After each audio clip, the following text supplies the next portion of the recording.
A very good morning, dear students. So, I'm back after a very long time, and today I'm recording the very first chapter, and the few basics of the first chapter are in this video. The name of the chapter is Some Basic Concepts of Chemistry. It is the first chapter of class 11th, right? So, first of all, we should know what is matter. What is matter? Anything that has mass and occupies space is matter. Okay जिसका भी मास है और जो कुछ space occupy करता है वो matter है. जैसे मैं भी एक मैटर हूँ, आप भी एक मैटर हो, right? Your table, your pen, your pencil, paper, everything is matter. Your most favorite mobile phones nowadays, right? It is matter because it has mass and occupies space. Now matter can be classified into two categories.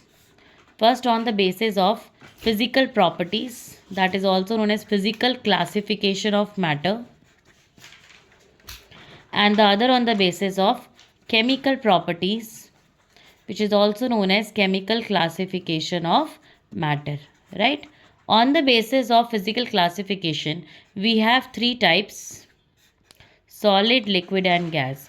You have already studied the difference between solid, liquid, and gases in lower classes, right? Solids have fixed shape and volume, liquids have fixed volume but no fixed shape. They take the shape of the container in which they are kept, and gases are neither having fixed shape nor have fixed volume, right? Solids, they have very strong intermolecular force of attraction. Liquids have weak intermolecular force of attraction, and gases have very weak intermolecular force of attraction. Now, if we talk about chemical classification of matter, so it has to be on two bases: pure substances,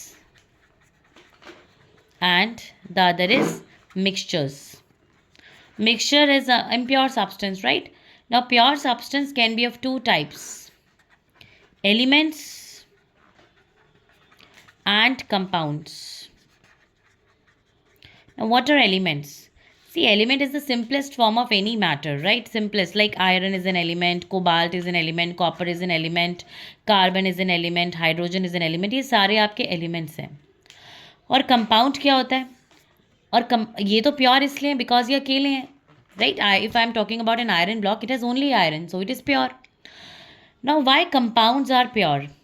C, compounds have more than one element, but combination of the elements are in a fixed ratio, like H2O. ये एक compound है, इसमें hydrogen और oxygen एक fix ratio में है, इसलिए ये प्योर है. ठीक है, आप कहोगे कि ये प्योर कैसे हुआ, इसमें एक एलिमेंट तो है नहीं, इसमें तो हाइड्रोजन भी ऑक्सीजन भी है, लेकिन ratio is fixed, so it is pure. CO2 is a compound, NaCl is a compound, magnesium sulphate is a compound. All these are considered as pure. Why pure? Because ये four जो है बेटा, it will come here. Why it is pure? Because the composition is fixed. Number of hydrogen and oxygen are fixed. And here we see according to mass. अभी आगे classes में पढ़ोगे, इसी class में पढ़ोगे, इसी chapter में पढ़ोगे in broader way, right? Why it is pure? Hydrogen and oxygen are present in a fixed ratio, and that ratio is considered in the form of mass. Hydrogen का मास कितना होता है? एक H का मास 1 होता है, 2 H का मास 2 हो गया, so 2:2. ऑक्सीजन का मास होता है 16. If you simplify it, it will be 1:8. So when we will say that hydrogen and oxygen are present in a fixed ratio of 1:8. We don't say HNO 2:1 के रेशियो में है, नहीं, आप मास के रिस्पेक्ट में बोलते हो. और मिक्सचर्स जो हैं ये भी दो तरह के होते हैं. One is homogeneous and the other is heterogeneous. Here heterogeneous will come.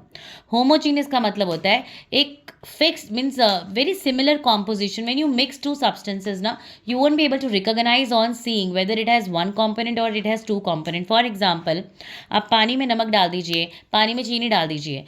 By looking into the glass, can you determine that it has salt or sugar? No, right? So that is homogeneous. And what about heterogeneous? Heterogeneous means it is very clearly visible that it has two components. For example, you mix salt and sand, you mix sand and water, you mix oil and water. All these are heterogeneous because the compositions are, means it's very, they are not properly mixed together. Okay, that is heterogeneous.